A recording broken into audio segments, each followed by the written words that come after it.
بسم اللہ الرحمن الرحیم۔ کسی سے محبت کرنے سے پہلے اپنے دل کو قبرستان بنا لو تاکہ اس کی چھوٹی چھوٹی غلطیوں کو دفنا سکو۔ جو شخص ہمیشہ تمہاری خوشی چاہے، اس کا اداس ہونا تمہارے لیے فکر کی بات ہونی چاہیے۔ اگر تمہیں سکون چاہیے تو اللہ کے پاس تلاش کرو، دنیا کے پاس نہیں، کیونکہ دلوں کے حال دنیا سے بہتر تمہارا اللہ جانتا ہے۔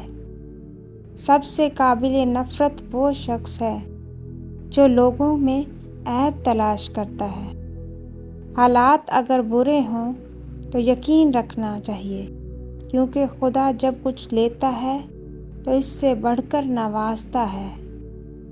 جس کسی کو اکیلا دیکھو تو سمجھ جاؤ وہ ایک سچا انسان ہے، کیونکہ بھیڑ ہمیشہ منافق کے ساتھ ہوتی ہے۔ اچھا انسان وہ ہے جو کسی کا دیا ہوا دکھ اور درد تو بھول جائے، مگر کسی کی دی ہوئی محبت کبھی نہ بھولے۔ جو ہم سوچتے ہیں وہ ہوتا نہیں، جو ہوتا ہے اس کا علم نہیں، اور جو ہوگا وہ بہترین ہوگا۔ جب تم بغیر کسی وجہ سے خوشی محسوس کرو تو یقین کر لو کہ کوئی نہ کوئی کہیں نہ کہیں آپ کے لیے دعا کر رہا ہے۔ تم وہ مانگتے ہو جو تمہیں اچھا نظر آتا ہے، مگر اللہ وہ دیتا ہے جو تمہارے لیے بہتر ہوتا ہے۔ تعلق برقرار رکھنا ہو تو اچھائی بیان کرتے رہو، اور تعلق ختم کرنا ہو تو سچائی بیان کر دو۔ جب لوگ تمہیں تکلیف میں اکیلا چھوڑ دیں تو جان لو کہ اللہ تعالیٰ تمہارے کام کا ذمہ خود لینا چاہتا ہے۔ اپنے الفاظ کے غلام بننے سے بہتر ہے کہ اپنی خاموشی کے حکمران بن جائیں۔ انسان کو اللہ کی محبت تب نظر آتی ہے جب اسے دنیا کی محبت تھکا دیتی ہے۔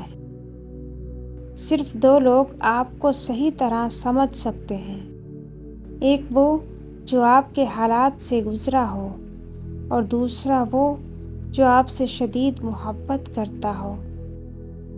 خدا کے نزدیک کسی انسان کی عزت جتنی زیادہ ہوتی جاتی ہے، اس کا امتحان بھی اس قدر سخت ہوتا چلا جاتا ہے۔ اللہ جب کسی سے ناراض ہوتا ہے تو اسے ایسی چیزوں کی طلب میں لگا دیتا ہے جو اس کی قسمت میں نہیں ہوتی۔ جو تم کو خوشی میں یاد آئے، سمجھو تم اس سے محبت کرتے ہو، اور جو تم کو غم میں یاد آئے تو سمجھو وہ تم سے محبت کرتا ہے۔ اللہ آزماتا ہے اس چیز سے جو تمہیں بہت پیاری ہوتی ہے، تاکہ اس چیز کے ملنے کی تڑپ تمہیں اللہ سے ملا دے۔ سچائی ہمیشہ خاموش رہنے والے انسانوں کے اندر ہی ملتی ہے۔ جھوٹ بولنے والے تو ہمیشہ شور مچاتے ہیں۔ تمام رشتوں میں سب سے کمزور رشتہ تمہارے جسم اور تمہاری روح کا ہے، نہ جانے کس وقت اور کہاں ٹوٹ جائے۔ جو لوگ حقیقت کو قبول کر لیتے ہیں انہیں ہمدردی کی ضرورت نہیں ہوتی۔ بچپن سے سکھایا جاتا ہے کہ اللہ سے ڈرو، لیکن یہ غلط ہے۔ اللہ سے اتنی محبت کرو کہ اس کی ناراضگی سے ڈرو۔ انسان کی اصل موت اس وقت ہوتی ہے جب وہ کسی کے دل اور دعاؤں سے نکل جاتا ہے۔